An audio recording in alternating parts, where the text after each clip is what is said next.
ঘরে প্রবেশ করতে হতো। এতটাই কঠোর শাসন ব্যবস্থা ছিল। নিমাই পণ্ডিত যখন নদিয়ার মাটিতে এই মধুমাখা হরি নাম প্রচার করছে, তখন নদিয়ার কিছু ব্রাহ্মণ সমাজ নিমাইকে প্রশ্ন করছে, নিমাই,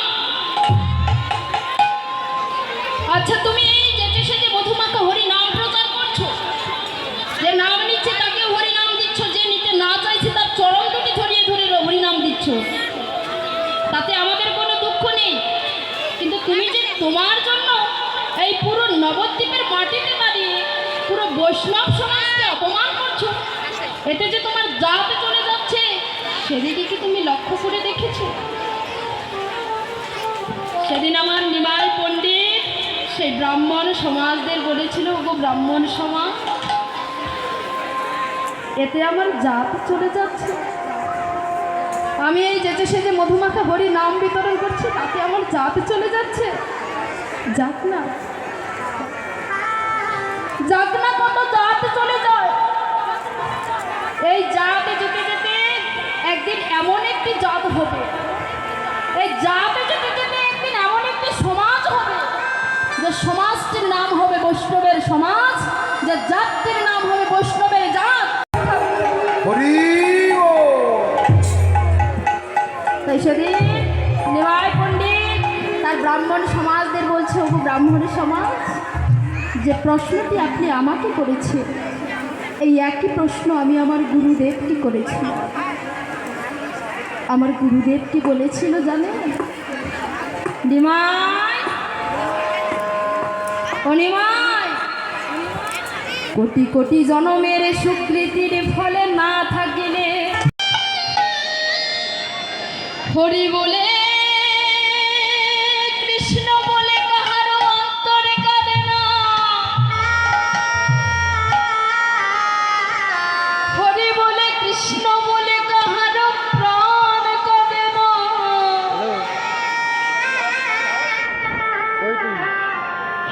ও নিমাই রে,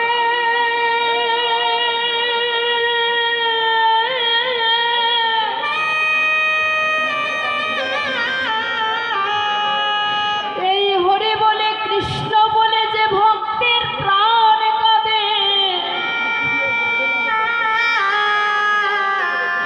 হরি বলে কৃষ্ণ বলে যে ভক্তের নয়নে কাঁদে, তুমি ছুটে যাও সেই ভক্তের চরণে তলে,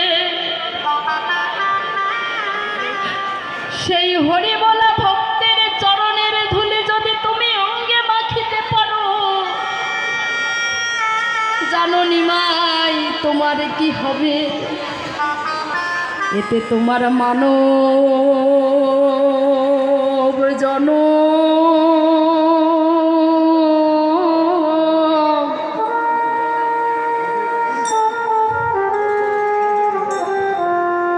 এতে তোমার মানব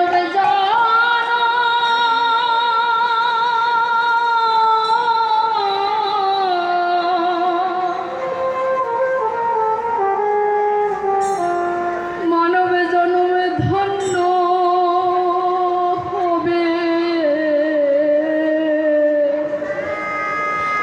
গৌর প্রেমানন্দে একবার হরিব ও তো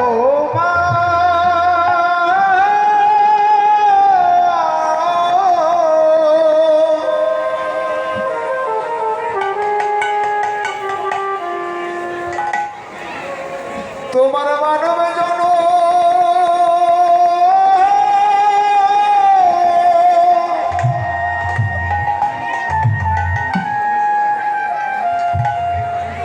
তোমার মানব জন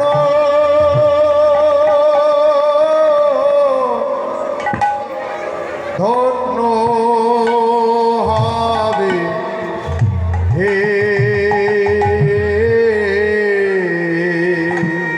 যদি হরি বলে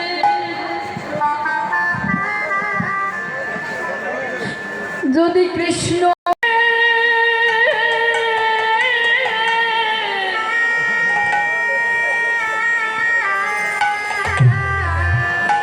তোমার প্রাণ কাঁদিবে,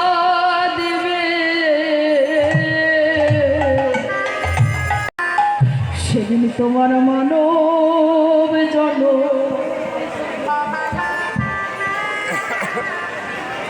মানব জনম ধন্য হবে যেদিন কৃষ্ণ বলে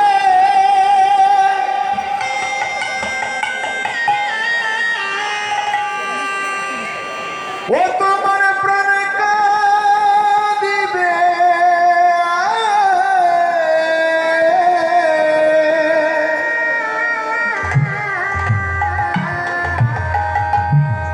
সেদিন তোমার মানো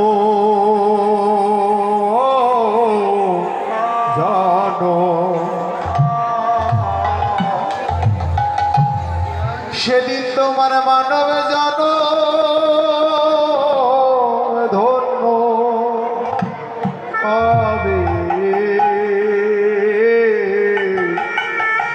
আমি কোনদিন কৃষ্ণ বলে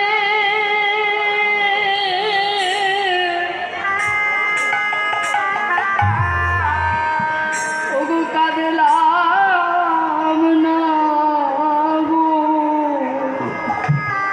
আমি কোনদিন কৃষ্ণ বলে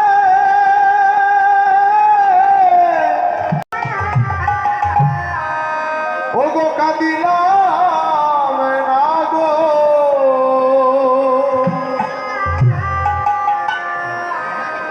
ওরে আমার হেলা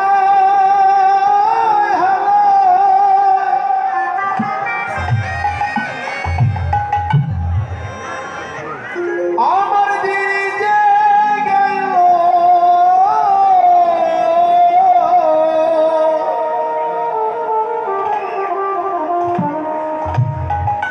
আমি কোনদিন কৃষ্ণ বলে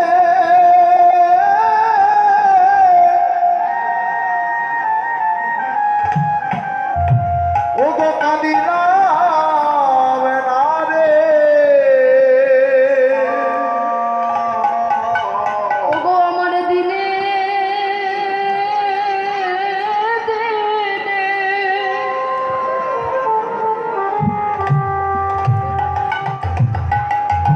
দেখো দিন ফুরালো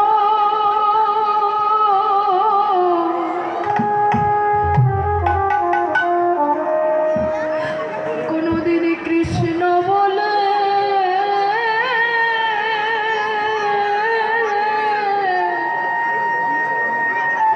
আমি কাঁদিলাম না গো। ওরে আমার হেলা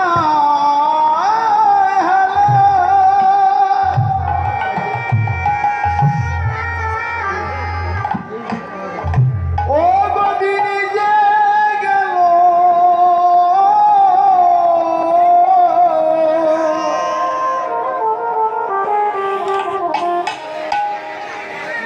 কোনদিন আমি কৃষ্ণ বলে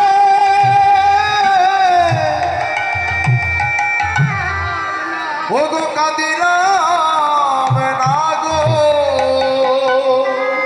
জগতে কত জনে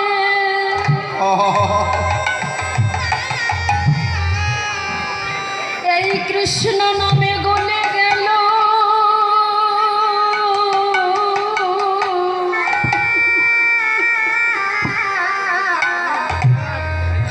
আমারে মন পাশান তো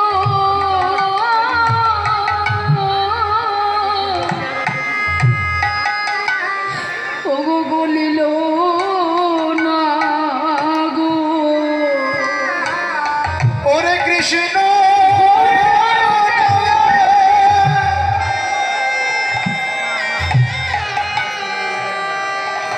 কত পাশান গলে গেল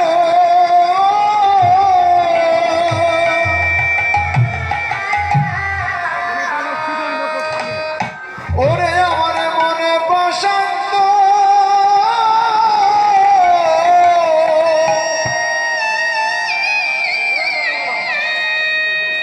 ও গো গলিল না গো।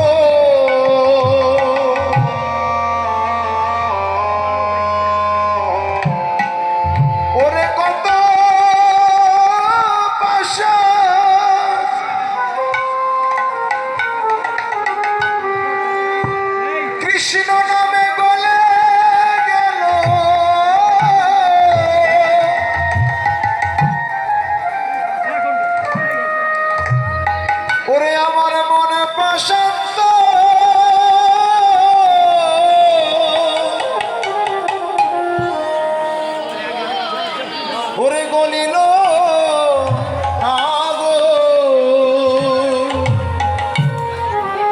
জগতের যোজনা।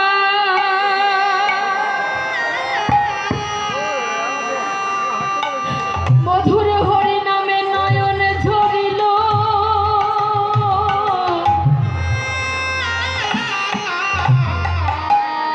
এই অধম কোনদিন কৃষ্ণ বলে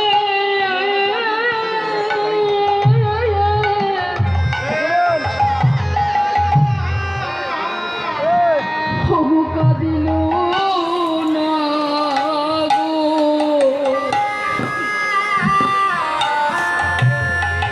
ওই না কত জন হরি নামে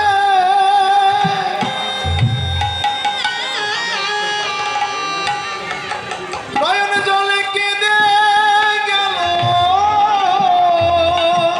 কোনদিন আমার মনে পাশান তো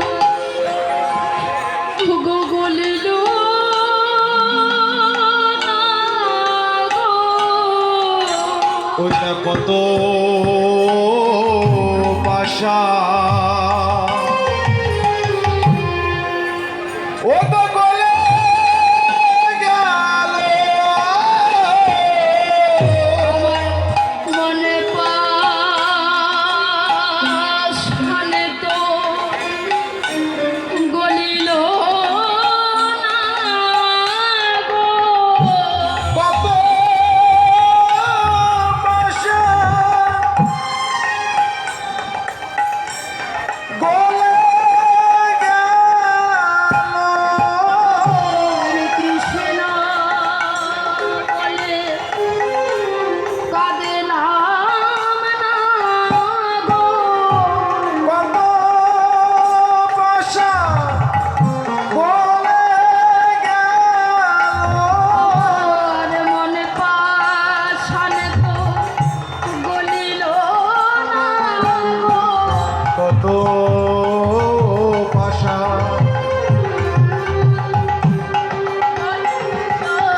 মনে পাশান তো গলিল না গো। কত পাশা গলে গেল। আর মনে পাশান তো গলিল না গো। কত পাশান গলে গেল। আমি কৃষ্ণ বলে কাঁদলাম না গো। কত পাশান গলে গেল। আমি কৃষ্ণ বলে কাঁদলাম না গো। কত পাশান গলে গেল। কৃষ্ণ বলে কাঁদলাম না গো। কত পাশান গলে গেল। আমি কোনদিন কৃষ্ণ বলে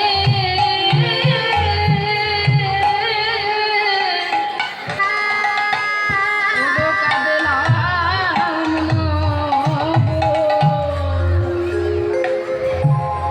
এই যে এই মধুমাখা হরি নাম কৃষ্ণ নাম মাগো, এই নাম এমনই নাম, কোথায় এই নাম করার মতো করতে পারে, বুঝতে পারে একমাত্র এই মধুমাখা হরি নামে কত প্রেম কত সুধা লুকিয়ে আছে।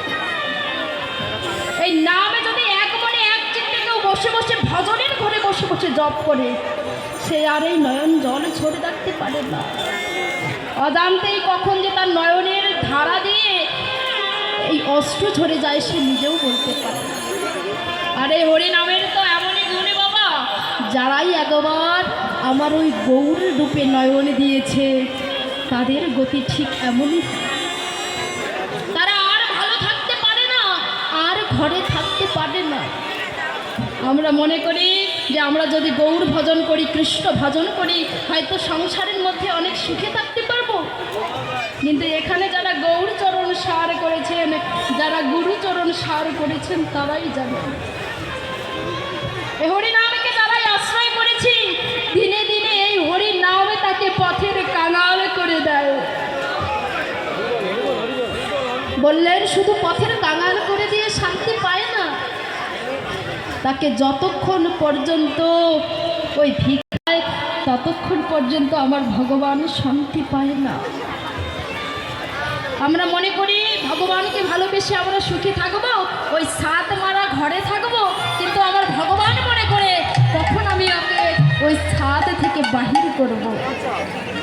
এই গৌর রূপটা এমনই রূপ বাবা, যারাই একবার এই গৌর রূপে নয়ন দিয়েছে তাদের গতি ঠিক এমনই হয়েছে। এই রূপটিকে দর্শন করেছিল নদিয়ার এক নাগরিক। সেই নাগরিকটি অপর নাগরিক, অর্থাৎ তার সখীকে বলছে, জানিস সখী রে, আমি ওই সাধের বেলা রাধে বলে, এদিকে মায়ের কি সমস্যা?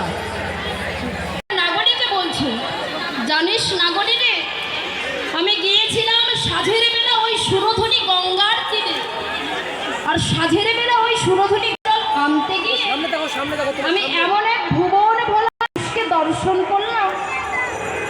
সেই রূপের মানুষটিকে দর্শন করা মাত্র আমি আমার নিজের বলতে যা কিছু ছিল, আমার এই দেহ, মন, প্রাণ, আমি সমস্ত কিছু সেই রূপের মানুষটির চরণে অর্পণ করেছি।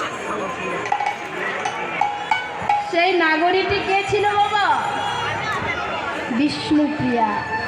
আর বিষ্ণুপ্রিয়া তার সখী কাকে বলছে? তার সখীর নাম কি ছিল? নাম ছিল তার কাঞ্চনা।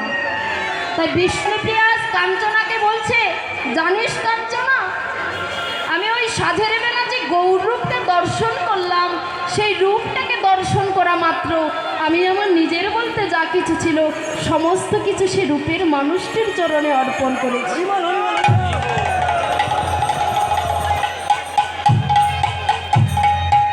কাঞ্চনা বলছে, সে কি রে, তুই না গৌর রূপে নয়ন দিয়ে তোর নিজের বলতে যা কিছু ছিল সবই কিছু দিয়েছিস? বলে, হ্যাঁ রে, এই রূপটা যে এমনই ভালো, যারাই একবার এই গৌর রূপে নয়ন দিয়েছে তাদের গতি ঠিক এরকমই হয়, সে আর স্থির থাকতে পারে না, আর ওই মায়ার সংসারে থাকতে পারে না, ওই মায়ার সংসার থেকে ছুটে যায়। কোথায় গেলে বৈষ্ণবের সঙ্গ পাওয়া যায়, কোথায় গেলে আমার এই গৌর ভক্তের চরণ পাওয়া যায়।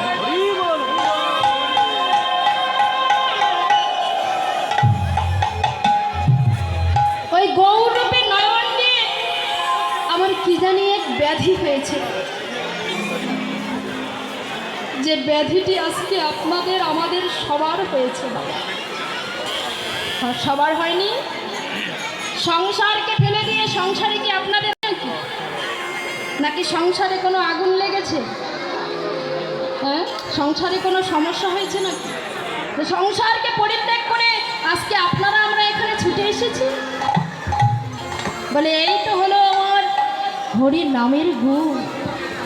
এই গৌর রূপে যারাই নয়ন দিয়েছে তাদেরই গতি ঠিক এরকমই হয়েছে। সেই বিষ্ণুপ্রিয়া আজকে তার সখী কাঞ্চনার কাছে বলছে, জানিস রে, ওই রূপে নয়ন দিয়ে আমার যে আর কিছু ভালো লাগছে না,